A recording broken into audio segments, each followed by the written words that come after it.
بنی اسرائیل کے 99 افراد کے قاتل کی توبہ کا واقعہ۔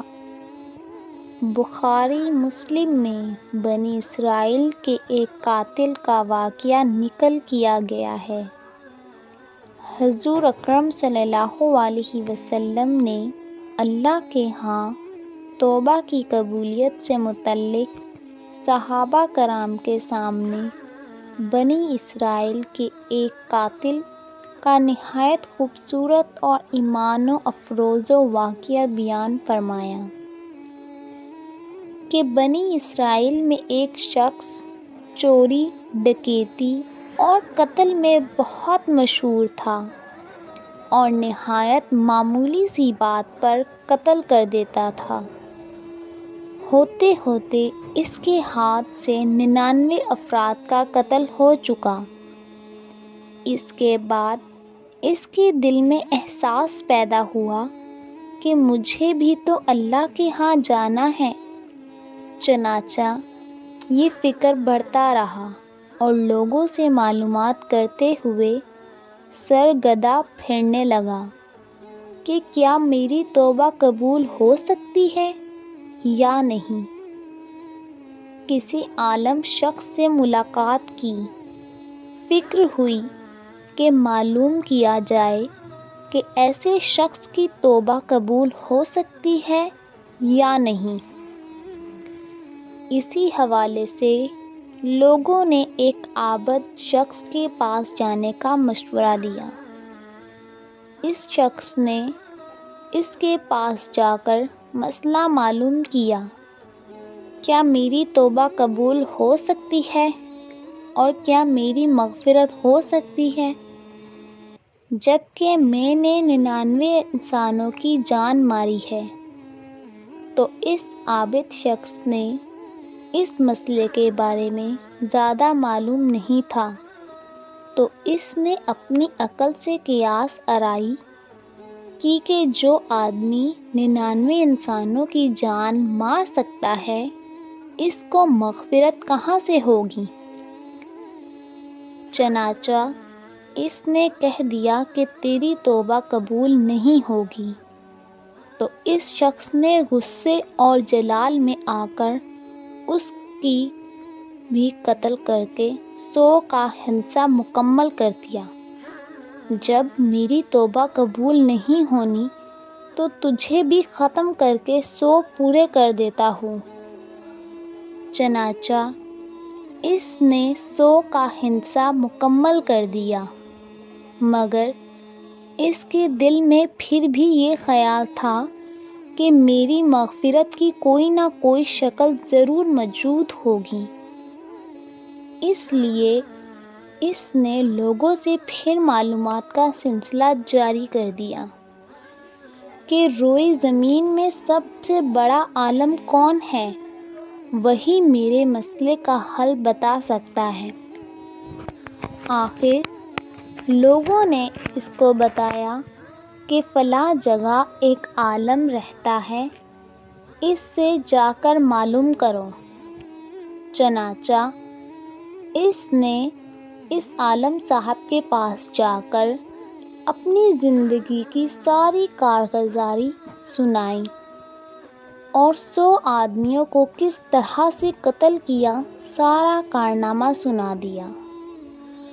معلوم کیا کہ اب بتلائے کہ میری توبہ قبول ہو سکتی ہے یا نہیں۔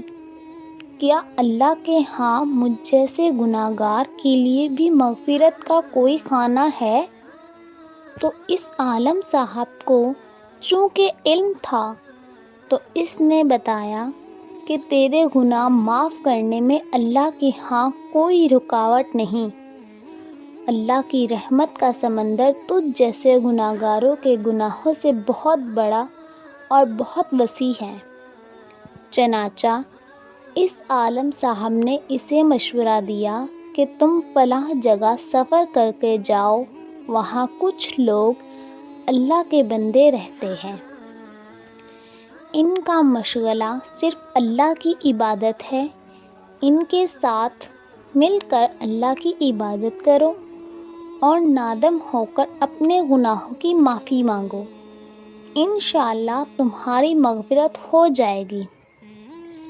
جب اس شخص نے آدھا رستہ طے کر لیا تو ملک آ گیا۔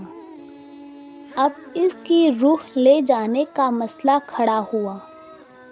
آسمانوں سے رحمت کے فرشتے بھی آئے اور عذاب کے بھی۔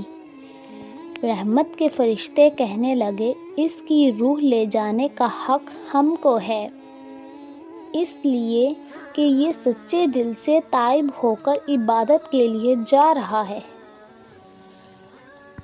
عذاب کے فرشتے کہنے لگے، اس کی روح لے جانے کا حق ہم کو ہے، اس لیے کہ اس شخص نے کبھی کوئی نیکی کا کام ہی نہیں کیا۔ اس دوران آسمانوں میں ایک فرشتہ آیا۔ بعض روایات سے معلوم ہوتا ہے کہ یہ آنے والا فرشتہ حضرت جبرائیل تھے۔ چنانچہ اس فرشتے نے تشریف لا کر ان دونوں کی طرح فرشتوں کے درمیان یہ فیصلہ کیا کہ دونوں طرف کے مسافت ناپ کر کے دیکھ لو، جہاں سے آ رہا ہے اس کی مسافت قریب ہے یا جہاں جا رہا ہے وہاں کی مسافت، لہٰذا جہاں کی مسافت قریب ہو اس شخص کو وہاں والوں میں شمار کر دیا جائے۔ چنانچہ دونوں طرف کی زمین ناپ کر دیکھی گئی تو جہاں جا رہا تھا وہاں کی مسافت جہاں سے آ رہا تھا اس کے مقابلے میں صرف ایک بالشیت قریب ہے۔ چنانچہ فیصلہ ہوا کہ مقامی مسیحت سے مقام عبادت صرف ایک بالشیت قریب ہے، اس لیے رحمت کے فرشتوں کو اس کو لے جانے کا حق حاصل ہوا۔ چنانچہ اللہ تعالیٰ کی طرف سے اس کی مغفرت کا اعلان ہو گیا۔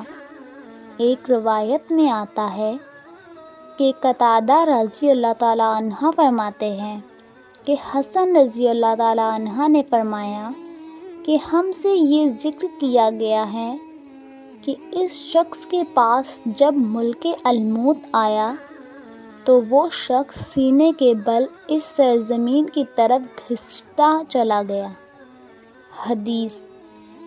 حدیث قدسی میں آتا ہے، میں اپنے بندے کے ساتھ اس کے گمان کے مطابق ہوتا ہوں اور وہ جہاں بھی یاد کرے میں اس کے ساتھ ہوں۔